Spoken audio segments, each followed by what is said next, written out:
Ya, saya kira saya sejak kecil memang sudah menyenangi untuk membangun ya, dari dulu.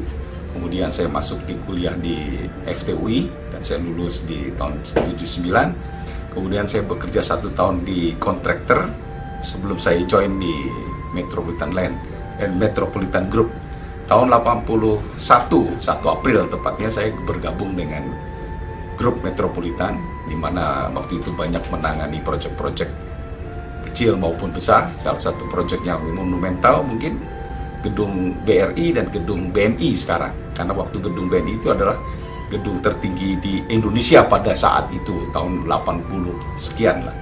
Dan ini tentu satu kebanggaan buat saya bisa ikut membangun gedung-gedung tersebut. Nah, setelah itu dalam perjalanannya banyak yang ini, saya kira banyak kita buat hotel, banyak kita buat mall, kita banyak juga perumahan-perumahan, sampai tahun 94 kita mendirikan PT Metropolitan Land. Itu joint venture antara Metropolitan Group dengan GIC Singapura, di mana saat itu 96 GIC masuk ke dalam Metropolitan Land, dan pada saat itu tahun 98 kita mengalami krisis yang saya kira yang luar biasa, dan kita juga survive, dan memang harus survive, sehingga pada tahun 2011 ini kita bisa lakukan IPO pada tahun 2 Juni 2011, dan itu saya kira satu momen-momen penting buat Metropolitan Land. Dan pada saat ini karena Metropolitan Land sudah dimiliki oleh publik, ya kami berharap Metropolitan Land bisa menjadi salah satu pemain properti yang baik di Indonesia.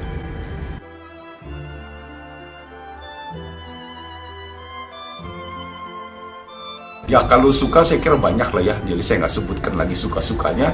Tetapi kalau duka, tugas menjadi suka juga ya, yaitu tahun 98. Saya kira itu adalah pengalaman yang luar biasa, dan saya berharap pengalaman ini sekali saja, karena tahun 98 itu krisis Indonesia, di mana hampir 90% perusahaan di Indonesia itu mengalami masuk rumah sakit, termasuk Medland masuk rumah sakit. Dan ini adalah pengalaman yang luar biasa, dan saya pikir ini adalah pengalaman yang sangat berharga buat kita semua, di mana dengan pengalaman itu kita menjadi lebih kuat, dan mudah-mudahan kita bisa lebih tangguh, dan kita lebih survive, dan kita bisa melakukan hal yang lebih baik di masa yang akan datang.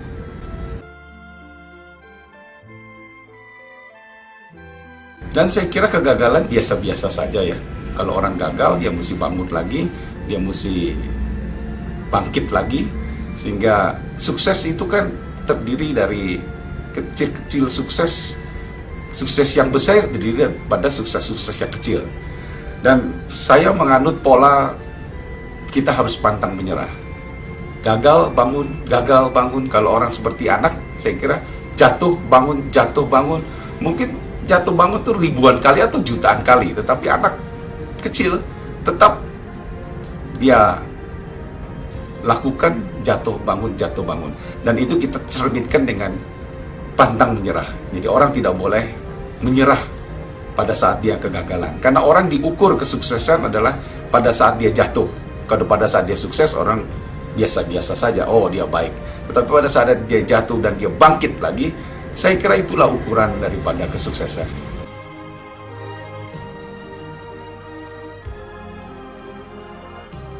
Ya, saya kira kalau disebut ini ya mungkin ada 2 orang. Satu, tentu ayah saya sendiri, di mana dia sangat kerja keras dan loyal kepada pekerjaannya. Dan yang kedua, saya kira yang memberikan inspirasi tentu Pak Ciputra. Karena Pak Ciputra saya kira di Indonesia tidak banyak orang-orang seperti Pak Ci, di mana motivasinya, inspirasinya itu tinggi sekali.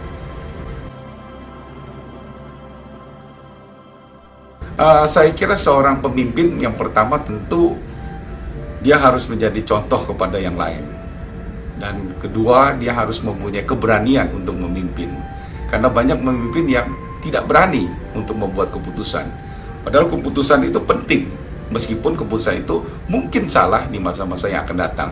Saya sering bikin keputusan hari ini betul, tapi mungkin bulan depan bisa salah, tetapi kita harus berani ngambil satu keputusan. Dan yang ketiga, saya kira kita harus di luar berani ya, kita harus memiliki semangat yang tinggi. Karena semangat itu mencerminkan contoh daripada pemimpin. Kalau pemimpinnya loyo, ya saya kira yang dipimpin loyo semua. Jadi harus memiliki semangat. Dan pemimpin itu harus mencerminkan juga kerja keras. Kita harus contohkan bahwa kita harus bersedia kerja keras. Kemudian yang lain adalah optimisme. Banyak pemimpin yang pesimis, berpikir negatif. Tapi saya kira kita harus berpikir positif dan melihat secara optimis. Karena satu persoalan selalu bisa dilihat dari sisi negatif dan bisa dilihat dari sisi positif. Untuk itu saya kira sisi positif harus kita lihat dari kacamata ini. Kalau kita lihat kacamata optimis, semua akan optimis. Kalau kita lihat kacamata negatif, semua akan jadi negatif.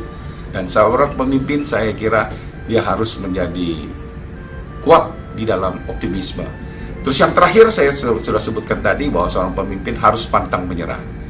Pantang menyerah ini adalah satu hal harus menjadi karakter semua orang, bukan pemimpinnya saja, tetapi pemimpin dan orang yang dipimpin itu pun harus memiliki sifat pantang menyerah. Dan hal ini akan membawa dampak yang luar biasa kepada satu organisasi.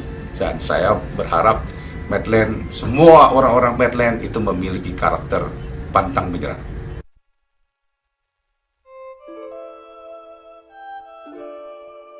Ya, saya kira kalau untuk para pelaku bisnis Indonesia, manfaatkanlah momen saat ini, karena momen saat ini adalah sangat baik buat properti. Kemudian juga buatlah produk-produk yang bisa diserap oleh pasar, dan jangan lupa kualitas produk yang bagus, sehingga pembeli senang, pembeli juga bisa melihat bahwa uang yang dikeluarkan itu pantas dia mendapatkan kualitas yang bagus. Jadi saya kira manfaatkanlah momen-momen yang baik ini.